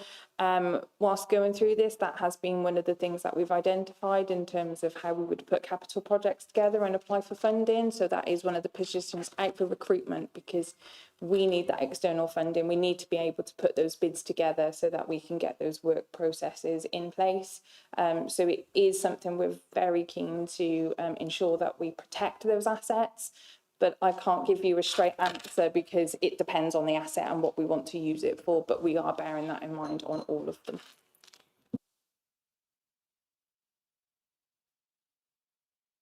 Louise. Okay, thank you, Chair. Yeah, I suppose I'm looking at Appendix 1, kind of page 11, but I mean, generally, the tone you get from the report is that we're going to be selling off assets, property, and part of that is to recover money because of the EFS application. And I'm just concerned that obviously if companies know we're selling assets and it's now known that we're in a difficult financial position, surely they'll just perhaps show a little bit of interest and then think, well, I'll just put a low offer in 18 months, 2 years, because I know they're desperate and they'll take a low offer. So I'm just struggling to see how we can try and avoid getting in the position where we're selling things off really at a lower commercial rate than we should be. Well, one thing that would be illegal. We have to make sure we get best consideration for all of our assets. So we can't do that, and we're absolutely not doing a fire sale, that's for sure. We need to, we've got until 2028 effectively, but as we go along, we will make sure we've got proper professional advice all the way along the whole process, and it'll also, the operating board will also get details of this, and cabinet as well. So we will make sure that doesn't happen. I accept what you're talking about, the premise that, you know, there's always a danger, but I don't think that will happen. And certainly we do have a statutory obligation to make sure that it doesn't. So you say obviously there's a legal obligation to take the best offer or get a good valuation, but what if the only offers we're getting are on the low side? Can we then defer a sale or just leave it for a few more years? Because we could have 3 offers in on a property, but they could all be quite low. No, but we wouldn't sell under those circumstances. Okay, thank you. Thank you, Chair. I'm interested about how the consultation with members of the public will kind of interact with the process to dispose assets. It would be useful to kind of look at that process, because at the moment I think it's fairly weak. So once the decision to sell has been made, usually there's a process kicks in, and I think a note has to be put in a paper. And when that's happened in my ward previously, local people weren't aware that a council-owned piece of land was being sold, and it left a very, very bad feeling in the area. There was a feeling that something had been sold out from under the noses of local people. It would be useful to make sure that we're not in that situation again, and that the consultation on disposing an asset is seen and meaningfully involved, is informed in making that sale. I'm just wondering how that fits in with these processes. So it's actually a statutory process, and I'll be honest with you, it's quite an old process because it says it has to go in a paper, which local papers are not the same as they were when that particular piece of legislation was written. I don't know whether we can I know we can't make changes. I think we have to do that as a minimum, but I will check with legal whether there is something else that we can do in addition to that. But I wouldn't want to rock the boat without checking with legal, but absolutely take that on board. And I'm happy to over communicate, but I just need to check with legal. Brilliant, thank you. As you say, the legal process is the minimum. We can do better than the minimum. Residents, even a poster didn't even go up in the local area to say, hey, we're thinking of selling this. Do you want to say anything about it? So I think there could be improvements to that process. So thank you. My next question is regarding to the management of the assets. Some of the assets that we've had for a very, very long time, especially if they're let. Do you have all the tools that you need to effectively manage those assets? I'm thinking in terms of when there are disagreements in terms of antisocial behaviour, that some of the assets we hold, there might be problems with residents. Do you have the tools that you need to effectively, manage those difficulties? Yes, we have the tools. You have a team of management surveyors who are in-house. We understand all the situations. What we are bound by is what is written in the lease. So whilst we can review, we can't promise we can please everybody, but we will make sure that we adhere to the documentation that is in place. A lot of our leases we've got one which is halfway through 100 years old at the moment. So we're working with quite old legislation, and we will try and modernise where we can, where the leases allow. And I've reread it today and noticed that I've used quite a lot of acts and acronyms and things. So I will try and pull together a glossary of terms for you all as well, so that you can sort of see what we're working with. So if you want to have a look yourselves at what we're working with, so I'm happy to do that as well. But yes, we have the tools. It's just whether we can legally make any changes is what we're reviewing. Lovely, thank you very much. And again, in the report, you talk about sustainability. Is the City Council looking at some of the carbon neutral building methods which are considered novel? Things like hemp lime construction, using cork for insulation, and sort of other forms of better sort of carbon negative construction? Yes, we are starting with our capital projects. It's obviously with the forum, it's much easier to do it from new than retrofitting, but we are looking at that as well. And as we do any project, we're making sure that we do a carbon assessment of them. The upcoming CREM project, it being a big one that we've looked at. We've done a full carbon assessment. We have worked with our partners at National Grid and Wales and West, because whilst we're doing all the work, then we're happy to work with our partners on the infrastructure as well. So the intention being that we can reduce that carbon footprint as much as we possibly can on every project. And that was a good place to start because it's one of the biggest outputs of carbon in the city.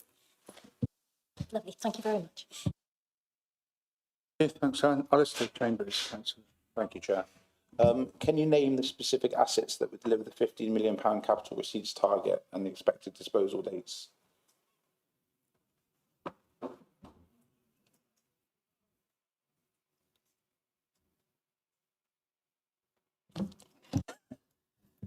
We don't yet have that list agreed. We have we're reviewing our portfolio, and it will be available in due course, but it is not ready for this strategy yet. The strategy is the overarching tone, not the specific assets.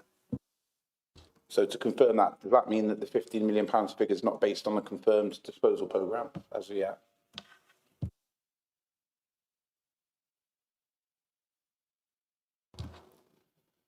How can the strategy be considered complete when the key portfolio valuation data is missing from the document? Which data is missing?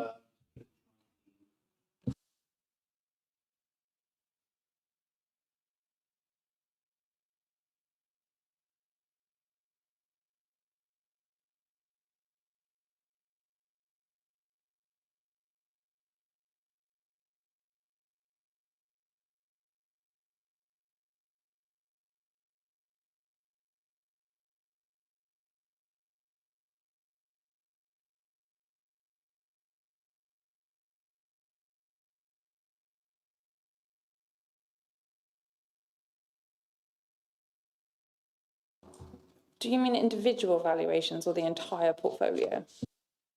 The key portfolio valuations, how can they be credible when the valuations are incomplete? So asset valuations are carried out every year around now, so that data will be updated ahead of the cabinet meeting.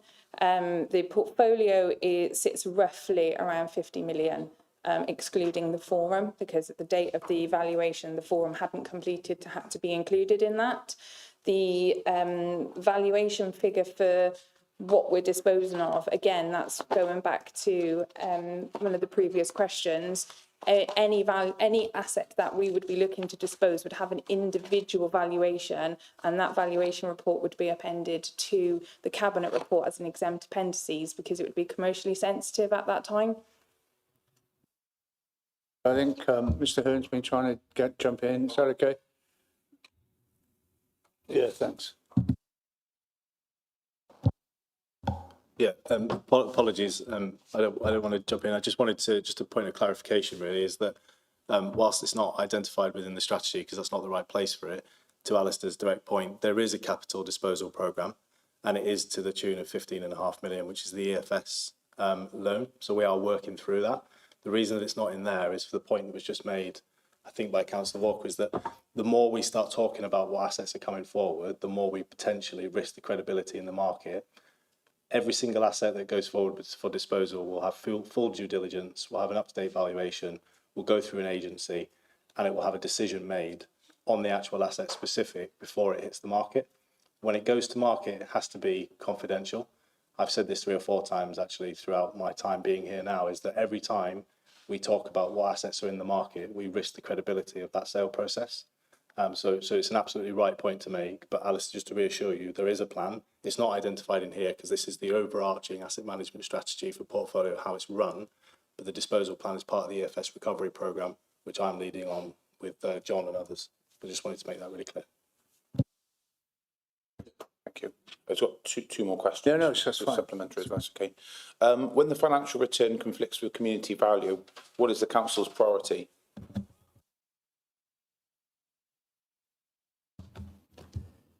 I can't give you one overreaching rule. It depends what the asset is and how important it is to the community, what people's views are, etc.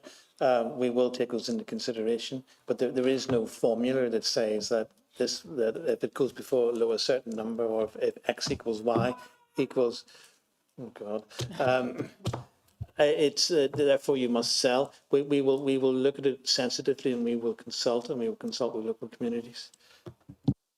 Can you give one real example where community value has outweighed financial return? So there are a certain number of properties within our portfolio which are designated as community assets. So those would stay within the community. So the community benefit would outweigh the commerciality in that sense. Whereas the difference being with our commercial portfolio, that even if we have groups like CICs who want to use those spaces, then they are done at a commercial rate. So I think that's the difference that we're trying I think that's what you're trying to get to, but that's what the properties are designated in those areas. What we are committing to as well in when we're leasing those properties is highlighting whether we are expecting community-based bids and what we're expecting from those, or whether it's commercial bids and what we're expecting from those. And finally, disposal risk. What is the plan if community groups fail after taking on transferred assets? Will the council take on those assets back? And if so, what cost? And if not, how many previous assets have failed to transfer assets? And what lessons have been learned? So there's three there. Just make it a bit quicker. I think to answer one of the points, the assets would automatically come back to us. We own the freeholds of the ones that I think you're referring to in the community. So where that is the case, that any landlord would take back an asset if any venture failed. That is just the way the property law works. Can I just add, in addition to Alice's question, so just to give a bit more reassurance, the letter here from the Ministry of Housing, Communities and Local Government accepting an offer of emergency financial support has this little section here. Councils should avoid sales that do not represent value for money and, where possible, the disposal of community heritage assets to protect public ownership of locally significant sites and ensure residents can continue to benefit from them. So it is very much expected from the government that we don't sell those type of assets. Okay, just before we take Karen, can I just jump in on the community asset part of the report? I wasn't quite clear from your replies what the purpose of that review is. And I was speaking to somebody for a really long campaign to get a pub in an area close to you as well, listed as a community asset. And then Morrison's challenged that, and we still jumped through that hurdle. And so that is a very valuable community asset in my area. And I'm not even sure why you're trying to tinker with it, the whole issue of community assets. I mean, what are you trying to achieve there? Everybody I know in Aberdeen would be so disappointed if we had to run that challenge again. So I'm not sure why we're even referring to community assets. It's only the case if it's an asset owned by the council and the local community might want to take it over themselves. That's what we're talking about. We're not talking about the situation that you're talking about. And I know the building you're talking about, referring to, because it was the first thing I thought of when you mentioned it, but it's not the same situation and we're not changing any policy. Just add that sentence into the report before it goes to cabinet, if it's going to cabinet. It's just like quite wide open. It's on page 10 under asset management.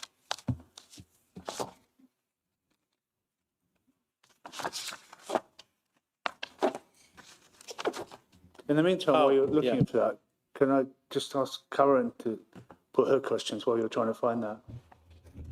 Karen. Yeah, thank you, Chair. I just want to say thank you that for recognising that we probably do need a glossary on this. I got halfway down the document and had so many acronyms I didn't know where I was coming or going. I just wondered what the strategy would be with regards to properties that we own that are in poor state of repair. I've walked past one, I'm not sure whether it's a council property actually, but in Greyfriars next to Addison's Folly, the porch is all propped up with Is that the county, is it? But right, okay. But the one I was specifically thinking of in this context really was Tupley Park, that we thought we had a tenant for and we don't now. I just wondered what you'd be looking at when you're looking at a building like that. So that comes under the disposal of a liability category because of the repair. We have been working on that in the background, and I have a report actually which is on the agenda for Declan and I on our catch up on the 7th of May. So more details will be available soon. It would be inappropriate to discuss an individual case when we're talking about an overarching strategy because it hasn't gone through the motions yet. But we have identified disposing of liability as a category. It's perfectly acceptable way of disposing, but again, that comes down to best value, and a full business case will be attached to any property that sits within that category. and I think I've found the answer to Councillor Gravel's. I think the reference there is to the community asset transfer policy. It's not reviewing the assets themselves, it's the policy for how we dispose of them by way of lease. We find the policy, any policy can be reviewed, so it's just the processes within that policy that would be reviewed to make sure that it's fit for purpose, not the assets themselves.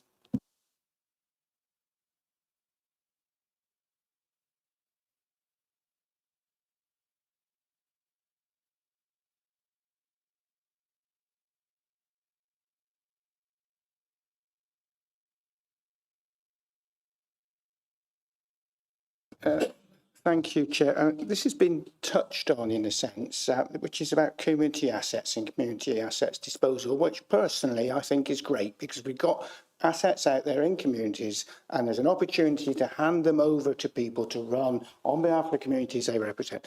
That's great. But we know that the voluntary sector at the moment is struggling. There are organisations out there who are struggling with the assets that they've got. And I don't want to, again, talk about what happened in Tuffley Park because we know what happened. So I just really worry, is this realistic to say, yes, we can hand it over to such and such an organisation, given that we know funding is a major, major issue for the voluntary sector, and what can we do in terms of checks and balances to mitigate against that? Because, or else you do a number of things, you know, you hand an asset over to a community organisation, they can't deliver, that lets the community down, the building potentially falls into a bad state of repair, and at the end of the day then the council have to walk in and pick up the tab. How can we make sure that that doesn't happen? So again, this is a process that we do need to discuss internally. I think that takes us away from the asset management strategy as the overarching tone that we're trying to set, and is more of an individual policy. But I'm happy that we could draft something and take it away from this meeting so that I can sort of explain to you what we have been faced with and how we are able to combat that. I think it's probably more appropriate if I send a briefing note round. Yeah. Definitely says in category 2, it talks about, you know, disposing of assets to any and all groups, provided they're capable of taking that building on and have the wherewithal, effectively the finance, to carry it forward. So that's really, really important. Yeah, we would do due diligence checks, which include financial. If it's a company, a CIC, we would check that that company is registered at Companies House and suitable to apply for any funding. Like, for example, as a local authority, there are certain funding streams we can't apply for, but we know some of our community groups can. So it would be a case of, and we have done it previously, where we've provided a letter of comfort so that we can say this lease is agreed on these terms, subject to funding, so then they're able to put in their funding applications and the lease can then progress as a result of that. That's just one way of doing that, but it is quite often a case-by-case basis. But there is set due diligence checks that we do in advance. Okay, John Jones, thanks. And then Steph, and then that's probably the last speaker. Thanks, Chair. Sort of builds on Adley's point earlier about sustainability. I welcome, you know, target of getting to net zero by 2030. I just worry in an attempt to find 15 million for the EFS that we might end up sort of outsourcing our emissions by selling off bits of property that we have that we could make energy efficient within ourselves, but then a private business buys that or community buys that, and they're not in a position to make it energy efficient and meet our net 2030 zero emission target. No, it's a fair point. I'm not sure what the answer to that is, but we would expect, and obviously anybody we would sell any of these assets to at least fulfil their statutory obligations. But, you know, that's the position we're in, unfortunately.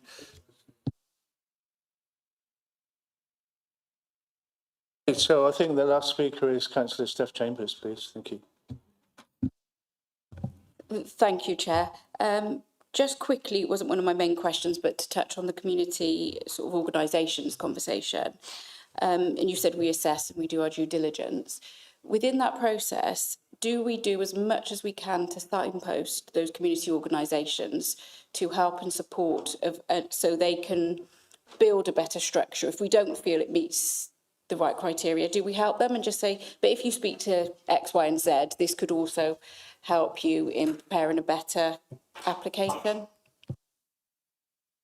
It's a difficult balance because we can't give someone an advantage over someone else. So if questions are asked, the aim going forward is that we would put in a marketing pack, for example, if there was suitable lottery funding, or we would point everyone in the direction of, say, if it was for football, the Football Foundation, and things like that. So we don't specifically give individual advice because that's not what we're here for, but we do. We try to signpost to our community wellbeing team, for example, that everyone would get the same, when it's not going to be a one over another, it would be a general, if that makes sense.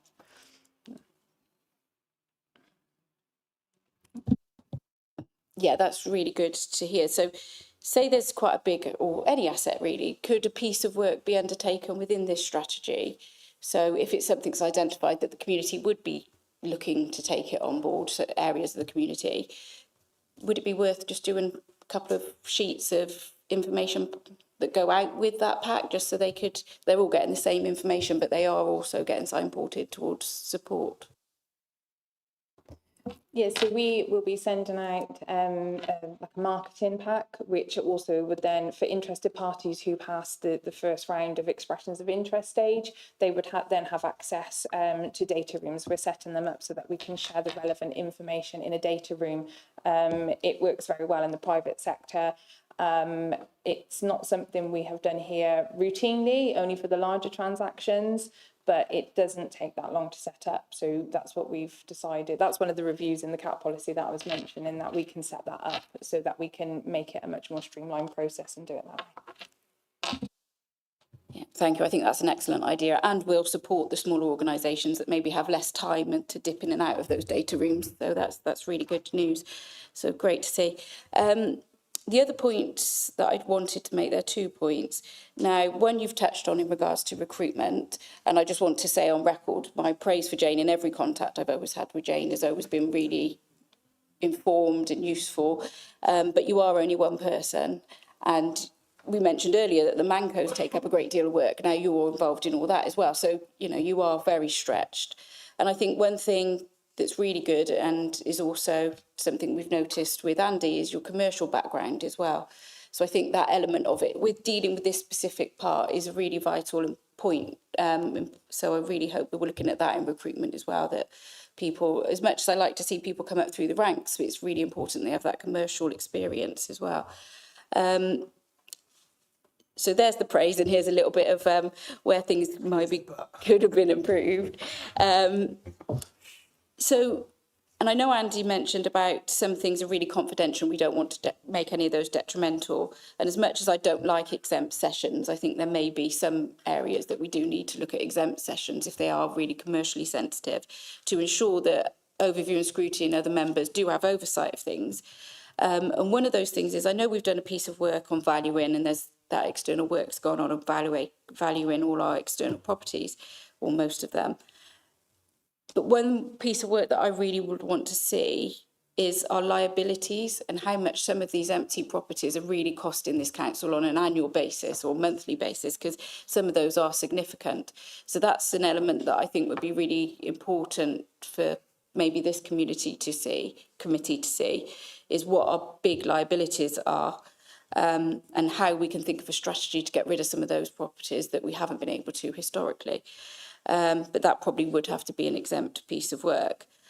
And then the other point is, when we're talking about costs and liabilities, how much does this council spend? Well, you maybe can't say this outright, but on maintenance of just our properties that we have, because when I look at the spend data, there's quite a lot that goes through on building companies, maintenance companies. And who manages our buildings on the ground? Because there's been a recent issue with one of our buildings being left unlocked and opened, which was really worrying because we could have had squatters or vandals or anything in them. So who manages it and how much are we paying on maintenance? I don't know the answer off the top of my head, but we can have a conversation and put something together for you for that. Okay. Sorry, Andy. Sorry, I apologise. Distracted. I just wanted to just come on your point on recruitment, Steph, and the structure of the team. So I'm not sure if you're aware of this, but we've recently taken the decision over the last sort of 6 to 8 weeks. Gloucester City Council has traditionally bolstered its property and its asset management function altogether, which is why Jane is currently always running from one task to another, as you quite rightly point out. What we've decided to do is separate property management, which is FM, compliance, health and safety, cost, reduction liability, such and so forth, from asset management, which is the strategic level. Why do we have these assets? How do we drive these assets? How do we lease these assets? What's the P&L? So on and so forth.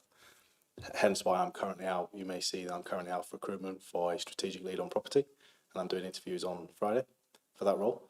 What that's going to do is going to enable Jane to then move away from the property day-to-day side of it and start focusing on the strategic asset management, on how we drive our assets forward. So there's a plan in place for that. I just need this role in. The property team will then fall under that role. Jane will stay with me and look after the whole of the asset management function, but it just means that from a resource point of view, she's not going to be trying to wear 5 different hats, which up until now, it's done a cracking job, but it's just too much for anyone to ask. So just wanted to reassure you. Thank you, that is reassuring. Thanks for that. Thanks, Andy. Thanks, Steph. So I think that's it. So we move on to the final item, which is the work plan. It's okay. So, Laura, do you want to talk us through that, please? Thank you, Chair. So I'm conscious of time, so I'll keep this as brief as I can, but I just wanted to come back in on Councillor Cullen's point that he raised in the minutes about Gloucestershire Airport. So obviously in recent meetings, you've had quite a few updates on Gloucestershire Airport. Forward plan is filling out. It's not a great use of the committee's time to be looking at the same item if there's no updates to give. So just to explain, we are reconvening the joint scrutiny panel between Gloucester and Cheltenham councils. That is scheduled to take place in July at the moment. We don't have a date for that yet, but that is a cohort of, basically a little cohort of members from both councils. The original plan for that joint scrutiny panel was to meet to discuss options, the next steps, and members were to be informed about options and what's under consideration for the future plan. I took away an action at the last meeting for that to also include airport management. So the idea being that it would be a two-pronged approach, with a session with the management first, and then a forward-looking session. So that was an action I took away from the last meeting. All of the panel members are already on this committee. We've got Tree, Andrew, and Steph. I think it was on the panel last time. But that panel is due to meet in July. So I just wanted to flag up that we haven't forgotten about it. It's on the panel's work programme. It's a challenge to coordinate two councils' diaries. So I would just caution against avoiding duplicating that work for the panel. Just before I take Terry, I thought we were going to meet the people from Cheltenham much sooner, as soon as possible after the elections, actually. Not July. Where did July come from? Did I agree it? I did. Well, okay. I think I'd like to agree it. So what I would say is Cheltenham. So we organised the last session. Cheltenham have kindly agreed to organise the next one, and it's just a challenge with members' diaries. You know, we've all got to accommodate various committee meetings and things like that. So Terry, it was your suggestion. I think I agreed with it as well. I'm frustrated, and we know that historically we've waited and waited and waited for Cheltenham to agree joint scrutiny with us. With respect to the chair, I know you've hammered that. And the bottom line is, the airport is losing £2.7 million a year. Half of that is to the council taxpayers of Gloucester. And as I said, it was the head of place who said at the last meeting, the operation of the airport on a daily basis is down to the management team at Staverton. It is all very well for Gloucester City as shareholders. They suffer the loss, but actually it's the guys, the directors at Staverton who are responsible for increasing the income from the airport and looking at how the losses can be reduced. So there is some serious urgency about this.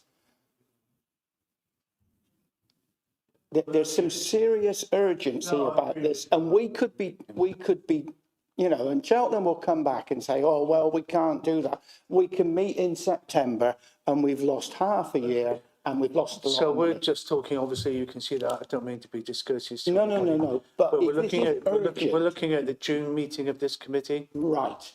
That Is that was, okay? yeah. Yeah, no, let's. Thank you. So just to be clear then, and shout if I've got this wrong, but what I'm hearing is that you're more inclined, that you, as a whole committee, rather than leaving it to just the panel, you are interested in a piece of work from the whole committee with the airport management. Is that what I'm hearing? Yeah. That's fine. So, How they are reducing costs and how they are increasing. That is their job. No, I think. so what I think is it would be a way forward then is if I go back to Cheltenham, we revert to the original plan, and we still, it worked really well last time. If you're still minded to keep the joint scrutiny panel, we asked them to revert to the original plan, and that session be a forward-looking session. But in the meantime, if this is something that the committee's minded to do, I can reach out to Gloucestershire Airport and have that focus session. I can ask the question. It depends on their diaries, but yeah.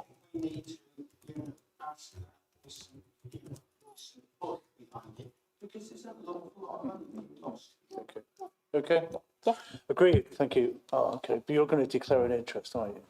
I am. Okay. Do you want to do it? No, Chair, just bearing in mind that half of Cheltenham councillors are about to be Oh, no, we re-elected. just said, yeah. I think the 1st of June might be very challenging. Okay. Sorry, the 1st of June is just this committee. Because the other issue with Cheltenham is they're going through an election process at the minute, so we don't know Exactly. No, what that's the point. the political Yeah, control agreed. of Cheltenham might be. Yeah. But our issues nonetheless are still Agreed. lost. Yeah, agreed. Okay. Okay. Agreed. Contrary view? Sorry, Chair, I just wanted to emphasise the point. It's 225,000 a month. Yeah, And exactly. that's why it really is. And if we've got to do it on our own, then the airport board are just going to have to do it twice if they have to. Agreed. Okay, thank you. Particularly thanks to Councillor Jones for your contribution, and see you at the next meeting, possibly at the airport.